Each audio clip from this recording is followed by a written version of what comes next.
ช่วงนี้เมียอินพาดลมึงเบิ่งพาดลกูมึงดูพาดลกูก่อน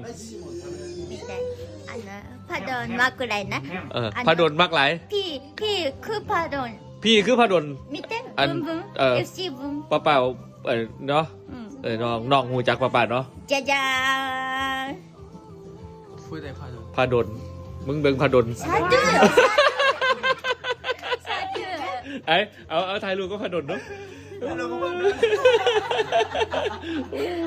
ผู้ใส่เนยกัด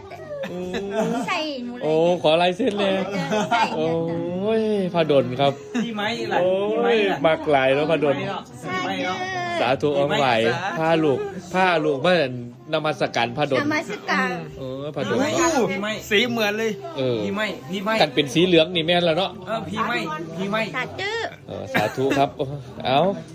ไปพาดลมาแล้วพาดลมาแล้วต้องเลยพี่ไม้แล้วเอาร่วมบรรยากาศบรรยากาศดูไม่ไข่หัวบายบาย